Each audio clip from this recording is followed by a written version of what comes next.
More than 4,500 people in my constituency of East Bartonshire signed this petition, or one of these two petitions. 494 were in favour of having an IndyRef 2, but 4,050 were signing the petition against IndyRef 2. And indeed, my constituency voted very strongly against independence in 2014. So this is, for many, a divisive issue. In every single one of our constituencies, we will have people who voted yes and people who voted no, and there will therefore always be some of our constituents who are disappointed with the views that we espouse on these issues. And so I appreciate that for those of my constituents who are in favour of independence, they will not necessarily welcome the points that I make. I would say that I think there were some positive aspects to the 2014 referendum.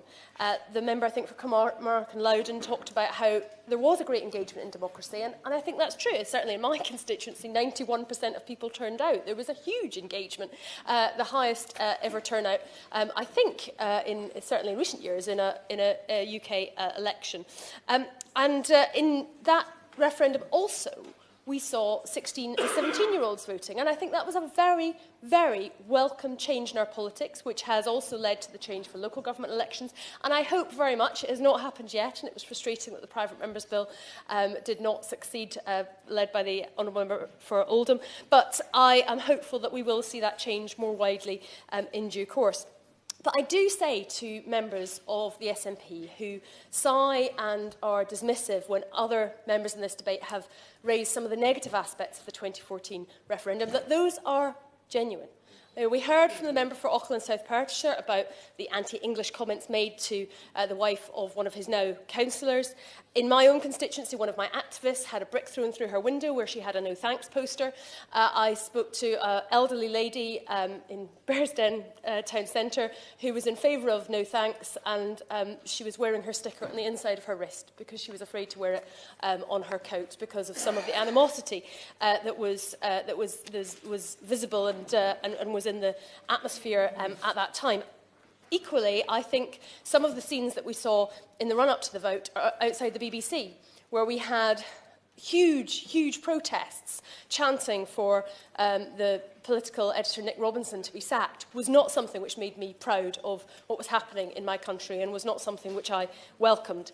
And of course there was a huge amount of online abuse. I'm not going to suggest that there was any monopoly on any one side, and I know that in particular the evidence about misogynistic online abuse has found that SNP members in the last election, particularly those who are women, suffered a huge amount of online abuse. But nonetheless, that was part of the tenor of the campaign, and it is regrettable. Debate should be robust, but it should be respectful.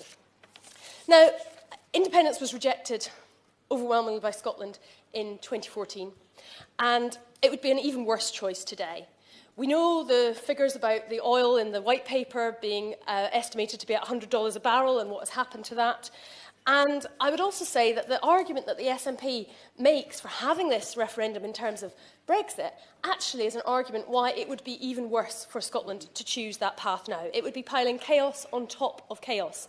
And as I think has already been mentioned, the market, the single market that we enjoy with the rest of the UK is 4 times as valuable to Scottish businesses than the single market with the rest of the EU.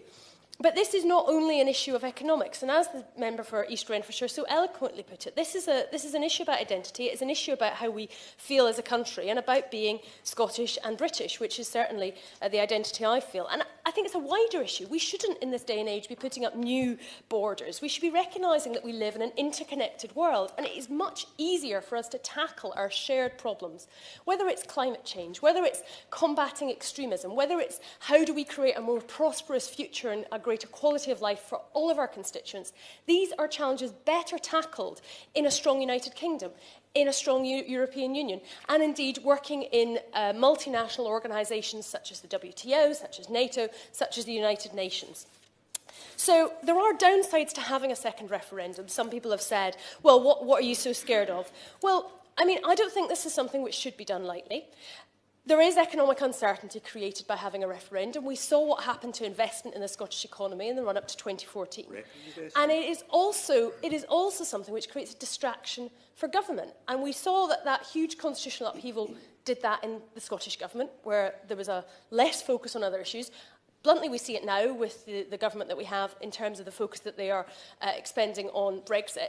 And that's not even me sort of saying that in an overly negative way. There is just a basic fact of the matter. I've been a minister. I know what it's like to have the ministerial box, to have all of the competing issues that you have to turn your attention to. And I can only imagine all the extra stuff that ministers are having to wade through in terms of the Brexit negotiations, as indeed was the case, no doubt, in the Scottish Government in the run-up to the independence referendum, and would have been plus had that referendum had a different result. So I don't think referendums should be embarked on lightly because of those issues. Nicola Sturgeon sometimes seems to have, the First Minister sometimes seems to have reflected on whether or not she has this mandate.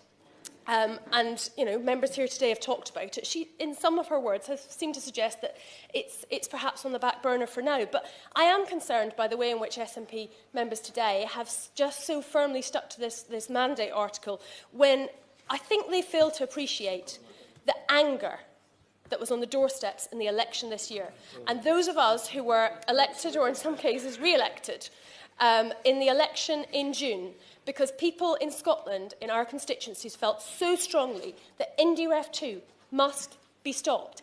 I've never experienced an election campaign quite like it, where one issue has been so overwhelming and the determination has been so complete. So I would say to SNP members, they lost 21 seats in the election this time. I think a little more humility and a little more listening to the people of Scotland is in order. It's in order because the people of Scotland deserve it, but even from a party preservation point of view, the SNP should take heed.